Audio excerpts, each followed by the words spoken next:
सभी को जय जिनेन्द्र। मान्यवर, हम सभी लोग मिलकर के आचार्य भगवंत उमा स्वामी महाराज द्वारा विरचित श्री तत्वासुजी ग्रंथ का स्वाध्याय कर रहे हैं, जिसमें हमने 9 कक्षाओं के माध्यम से प्रथम अध्याय का स्वाध्याय पूर्ण कर लिया है। प्रथम अध्याय में 33 सूत्र हैं और संपूर्ण तत्वासुजी में 357 सूत्र हैं। इसके रचयिता आचार्य उमा स्वामी महाराज हैं। यह हमने तत्वासुजी की परिचय की कक्षा में जाना था। आज की कक्षा में हम लोग तत्वासुजी के प्रथम अध्याय का एक बार पूरे 33 सूत्रों का रिवीजन करेंगे और प्रथम अध्याय की परीक्षा किस प्रकार से होगी वो भी आपको बतलाया जाएगा। चलिए तो प्रारंभ करते हैं मंगलाचरण करते हुए। मोक्षे मार्गस्य नेतारं भीतारं कर्म भूभृतां ज्ञातारं विश्वतत्त्वानां वंदे तद्गुणलब्धये। जय बोली देवादिदेव खजर श्री बड़े बाबा आदिनाथ भगवान की जय। आचार्य गुरु श्री विद्यासागर जी महाराज जी की जय। परम पूज्य मुनिपुंगव सुधा सागर जी महाराज जी की जय। अहिंसामय विश्व जैन धर्म की जय। तो मंगलाचरण हमने क्यों किया है यह भी हमने जाना था कि नास्तिकता के परिहार के लिए, मंगलमय वातावरण बनाने के लिए, अपने परिणामों को निर्मल करने के लिए मंगलाचरण किया जाता है। मंगलाचरण में किसे नमस्कार किया गया है तो कहा मोक्ष मार्गस्य नेतारम, अर्थात जो मोक्ष मार्ग के नेता हैं।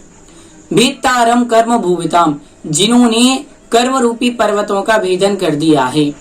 ज्ञातारम विश्व तत्वानाम, जो समस्त विश्वों के तत्व को जानते हैं, मतलब समस्त विश्व के तत्व को जानते हैं।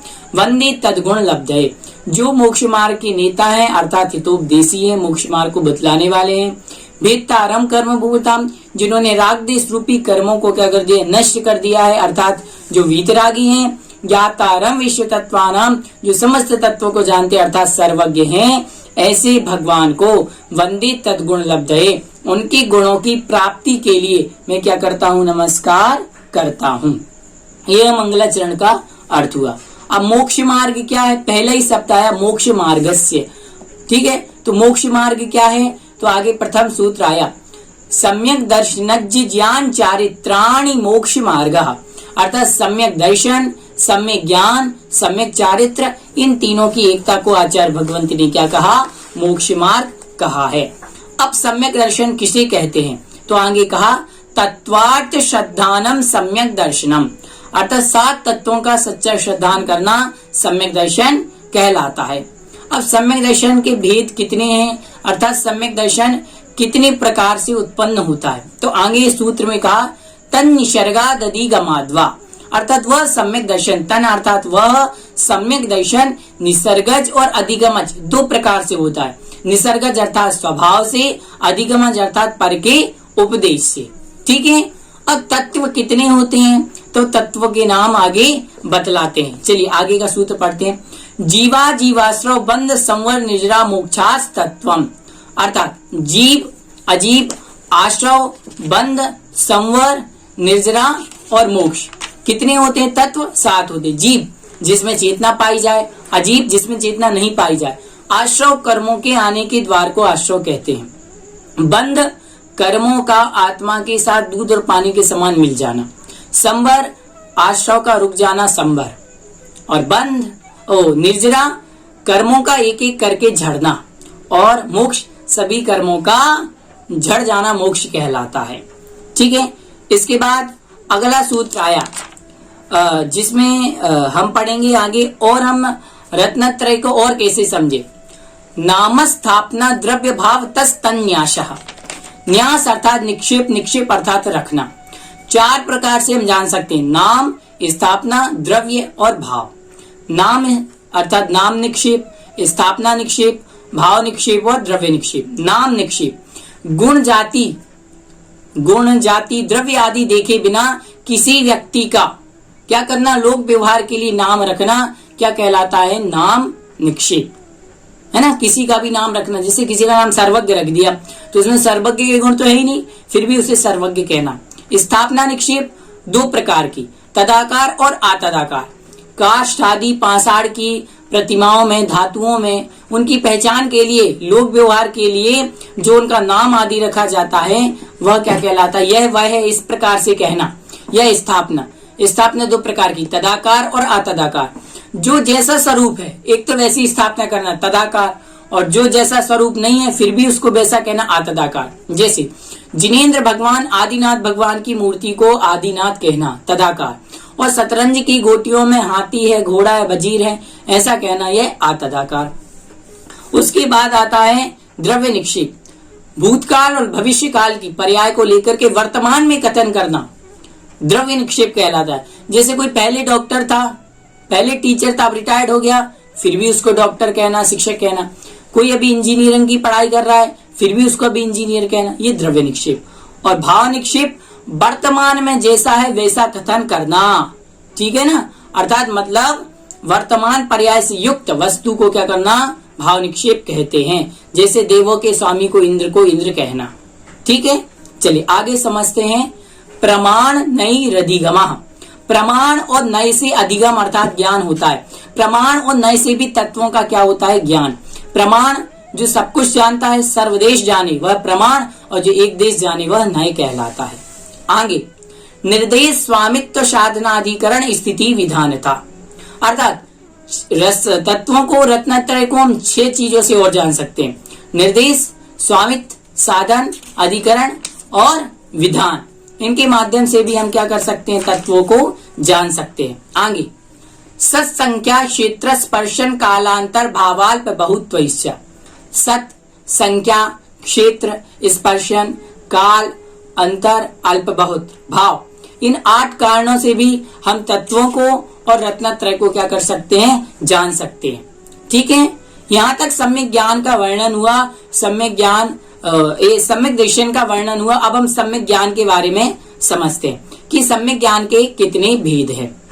ठीक है, तो आइए चलते हैं सम्यक ज्ञान की ओर। मति श्रुतावधि मनः पर्याय केवलानी ज्ञानम। सम्यक ज्ञान की परिभाषा, जो संशय विपर्य अनध्यवसाय से रहित जानता है वह सम्यक ज्ञान कहलाता है। तो सम्यक ज्ञान की परिभाषा समझ ली। अब समझते सम्यक ज्ञान के भेद। सम्यक ज्ञान के 5 भेद, मति, श्रुत, अवधि, मनः पर्याय और केवल ज्ञान, 5 भेद होते। मति ज्ञान जो 5 इंद्रियों और मन से जानता है वह मति ज्ञान। मति ज्ञान को जाने हुए विशेष जानना श्रुति ज्ञान।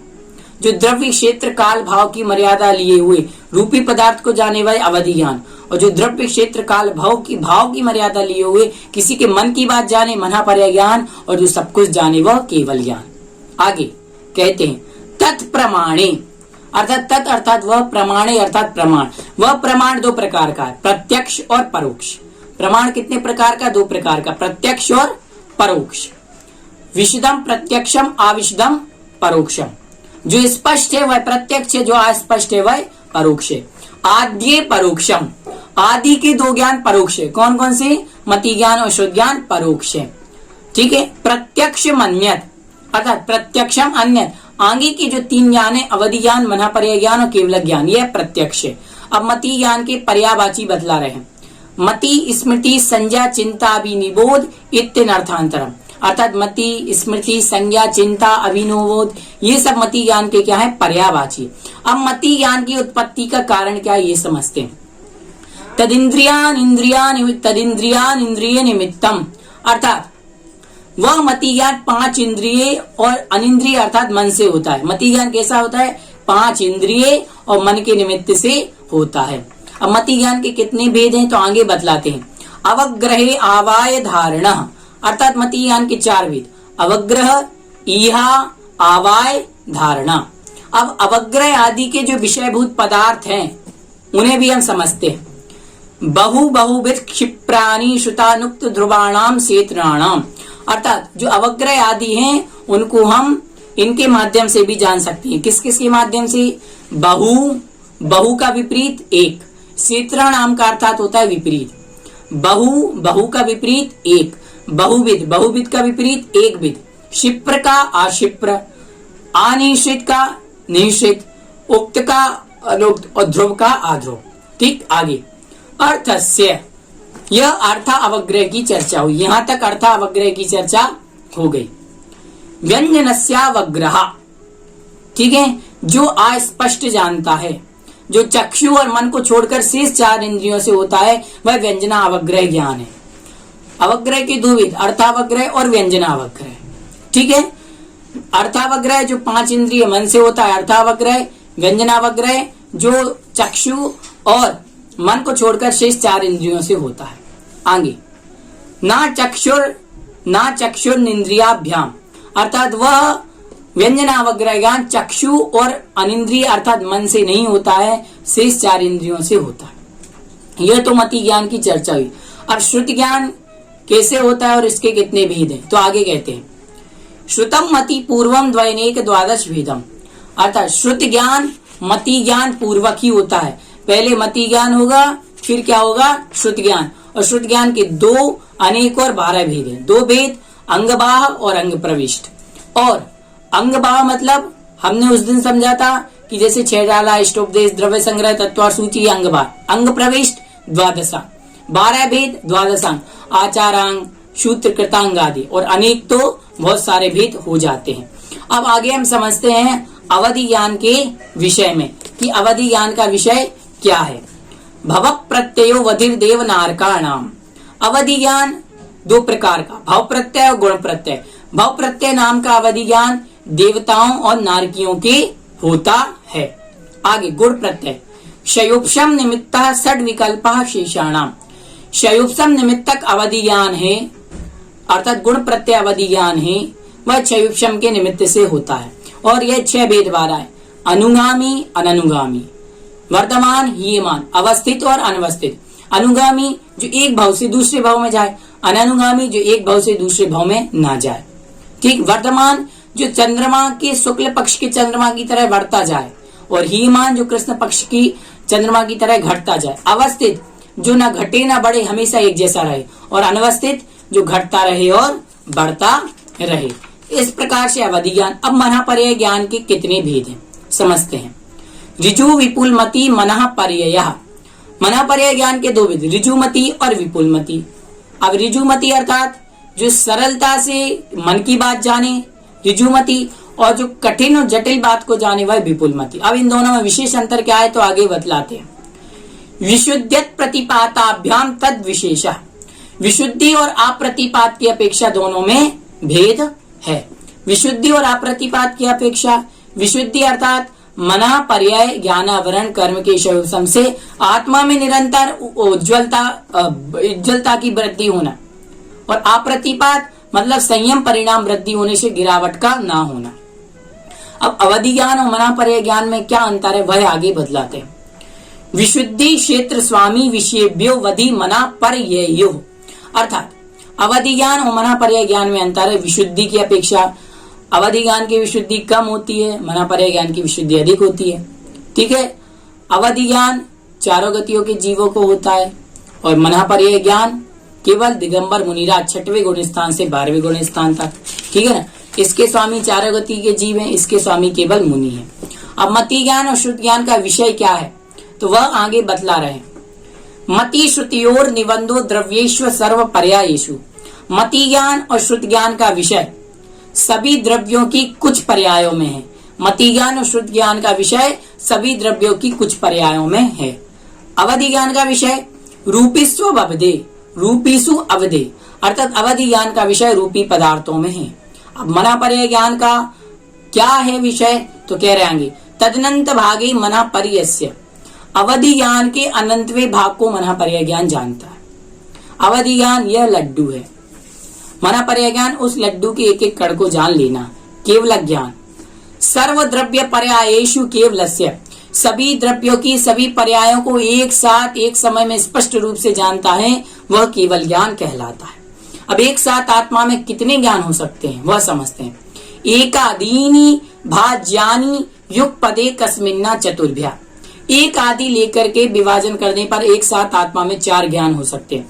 यदि एक ज्ञान होगा तो केवल ज्ञान, 2 ज्ञान होंगे तो मति और श्रुत, 3 होंगे तो मति श्रुत अवधि या मति श्रुत मना पर्याय, 4 ज्ञान मति श्रुत अवधि और मना पर्याय, 4 ज्ञान हो सकते हैं, एक साथ 5 ज्ञान नहीं होंगे। अब कौन कौन से ज्ञान मिथ्या होते हैं तो आगे बता रहे हैं। मति श्रुतावदयो विपर्यश्च, अर्थात मति ज्ञान, श्रुति ज्ञान और अवधि ज्ञान। मिथ्या दृष्टि होने के कारण से जो मिथ्या दृष्टि होगा उसके तीनों ज्ञान मिथ्या हो जाएंगे। तो आ जाएगा कुमति, कुश्रुत और कुअवधि। अभी मिथ्या क्यों होते हैं तो उसका कारण बतला रहे आगे। सादस्तोर विशेषाद यद दृश्योपलब्धे रुन्मत्तवत्, अतः सत्य और असत्य, सही और गलत में विशेष ना कर पाने के वजह से पागल मनुष्य की तरह, उन्मत्त मनुष्य की तरह क्या करना, मिथ्या दृष्टि का ज्ञान होता है। जैसे कोई शराबी व्यक्ति होता है, पागल व्यक्ति होता है, वो क्या करता है, कभी पत्नी को क्या कह देता है, माता कह देता है, माता को पत्नी कह देता है, गाय को क्या कह देता है, घोड़ा कह देता है, घोड़े को गाय कह देता है ना। तो ऐसे ही मिथ्या दृष्टि जीव तत्व को तत्व तो कह रहा है लेकिन उसका ज्ञान सम्यक नहीं है, क्योंकि उसके ज्ञान में अभी क्या है, मिथ्यापना है। अब आगे नए कितने होते हैं, प्रमाण में हमने जाना सम्यक ज्ञानम प्रमाणम, सम्यक ज्ञान के पांचों भेदों को समझ लिया। अब नए के कितने भेद है, तो नए के 7 भेद आगे बतला रहे हैं। नैगम संग्रह व्यवहार अर्जुसूत्र शब्द समभिरूढ़ एवं भूता नया, 7 नए होते हैं। नैगम नए, संग्रह नए, व्यवहार नए, ऋजुसूत्र शब्द समभिरूढ़ एवं भूत नए। नैगम अनिष्पन्न अर्थ का संकल्प मात्र ग्रहण करना, जैसे माता आटा गूंद रही है, वो क्या कह रही, मैं भोजन बना रही हूँ। संग्रह नए अर्थात अपनी जाति का विरोध नहीं करके अनेक सब पदार्थों को ग्रहण कर लेना, जैसे विद्यार्थी कहने से सब विद्यार्थी आ गए, हिंदी इंग्लिश सभी के। और व्यवहार नए, विद्यार्थियों में भेद कर देना, विद्यार्थी विज्ञान के विद्यार्थी, हिंदी के विद्यार्थी। अब आगे आया ऋजुसूत्र नए, भूत और भावी पर्याय को भूत और भविष्य काल की पर्याय को छोड़ करके वर्तमान की स्थूल पर्याय को ग्रहण करना ऋजुसूत्र नए। शब्द नए, शब्द नए नए लिंग संख्या कारक आदि के विचार को दूर करता है, वह शब्द नए कहलाता है। समभिरूढ़ नए, जो नए नाना अर्थों का उल्लंघन करके रूढ़ी से एक अर्थ को ग्रहण करता है, वह समभिरूढ़ नए। ठीक। और एवं भूत नए, जिस शब्द जिस क्रिया रूप अर्थ है उसी क्रिया रूप पदार्थ को क्या करना, नए वह ग्रहण करता है। जैसे पूजा करते समय पुजारी, खेलते समय खिलाड़ी। तो इस प्रकार से हमारी तत्वासूची का प्रथम अध्याय पूर्ण हुआ। ठीक है। अब हम समझते हैं कि प्रथम अध्याय में हमने जो जो पढ़ा उसका एग्जाम कैसे होगा। प्रथम अध्याय में आज हमने इस वीडियो में एक साथ सभी सूत्रों का संक्षेप से अर्थ समझ लिया, पूरे अध्याय का रिवीजन कर लिया। अब आपको विशेष समझना है तो हमारी प्रथम कक्षा की वीडियो, दूसरी कक्षा की, ऐसी 9 कक्षाओं में हमने 33 सूत्रों का अध्ययन किया और साथ ही साथ उसकी लिंक हमने आपको भेज दिए, ग्रुपों में चल रही है लिंक। और डायरेक्ट आप YouTube पर इंग्लिश में हिंदी में दोनों में भव्योदय चैनल सर्च करके, जैसे यहाँ पे लिखा आता है ना भव्योदय चैनल का लोगो, भव्योदय चैनल सर्च करके प्ले लिस्ट में जाकर के भव्योदय चैनल को सब्सक्राइब कर लीजिए, तो आपकी स्क्रीन पर वीडियो आ जाएगी। ठीक है ना। ठीक। तो चैनल को सब्सक्राइब करके उसमें आप जाइए तो आपको सारी की सारी वीडियोस मिल जाएंगी। अब इसका एग्जाम कैसे होगा, इसका एग्जाम 2 तरीकों से होगा, 2 प्रकार से होगा। 100 नंबर का आपका एग्जाम रहेगा जिसमें 2 पार्ट रहेंगे। 50 नंबर की तो आपका क्विज का परीक्षण होगा। 50 नंबर का आपका किसका परीक्षण होगा, क्विज का परीक्षण होगा। जैसे प्रश्नोत्तरी की हम आपको क्या करेंगे, गूगल के माध्यम से लिंक बना के भेज देंगे, जिसमें 50 नंबर के 50 प्रश्न रहेंगे। तो उसके आपको सही विकल्प में आंसर देने हैं। उसका समय रहेगा 50 मिनट। 50 मिनट में आपको क्या करना है, पूरे वो क्वेश्चन सॉल्व करना है। ठीक है। और उसी में आपको क्या कर देंगे, आखिरी में आपके आंसर बता दिए जाएंगे, कितने सही है, कितने गलत है और कितने मार्क्स आपने प्राप्त किए। और 50 नंबर का आपका पेपर होगा रिटर्न, लिखित पेपर होगा। ठीक है। और आपका ये एग्जाम होगा 25 मई को। कितनी मई को होगा, 25 मई को। तो सभी लोग अपनी बहुत अच्छी तरीके से क्या कर लेवे, तैयारी कर लेवे। आज कितनी तारीख है, आज 15 तारीख है। आपके पास 10 दिन का समय, इन 10 दिनों में आप बहुत अच्छी तैयारी करें। ठीक है ना। चलिए, तो इस प्रकार से आपकी परीक्षा होगी। और जो आपकी 50 नंबर की परीक्षा रहेगी प्रश्नोत्तरी क्विज के माध्यम से रहेगी। 50 नंबर का आपका रिटर्न, जैसे हम पहले पद्मानंदी आदि के लिया करते थे, आपको व्हाट्सएप के ग्रुप में, ठीक है, जो भी पेपर देंगे उन सभी को फॉर्म भरना पड़ेगा और जो फॉर्म भरेंगे वही पेपर दे पाएंगे। पेपर देने से आपका अभ्यास अच्छा हो जाएगा। ठीक है। उसके बाद जो परीक्षा की डेट रहेगी उस दिन आपको एक पेपर बना करके व्हाट्सएप कर दिया जाएगा, उसमें प्रश्नोत्तर आएंगे और परिभाषाएं आएंगी, ठीक है। तो वो आपको क्या करना है, आपके पास समय सीमा दे दी जाएगी 2 घंटे की लगभग, तो उसमें आपको व्हाट्सएप कर दिया जाएगा पेपर 2 घंटे के समय में। तो आपको क्या करना है, अपनी कॉपी में लिखना है अपना नाम एड्रेस सब लिख करके उन प्रश्नों को हल करके, और वो फोटो खींच के हमें पीडीएफ बना करके या फोटो खींच के मुझे पर्सनल भेजनी रहेगी। इस प्रकार से हमारा पेपर होगा। तो हमारा पहला अध्याय पूर्ण हुआ। अब पहले अध्याय का आप अच्छी तरीके से रिवीजन कर लीजिए, उसके बाद हम दूसरा अध्याय प्रारंभ करेंगे। और भव्योदय चैनल को सभी लोग सब्सक्राइब करना ना भूलिए, सब्सक्राइब जरूर कीजिए ताकि आगे के वीडियो हमारी आप तक पहुंच जाए। सभी को जय।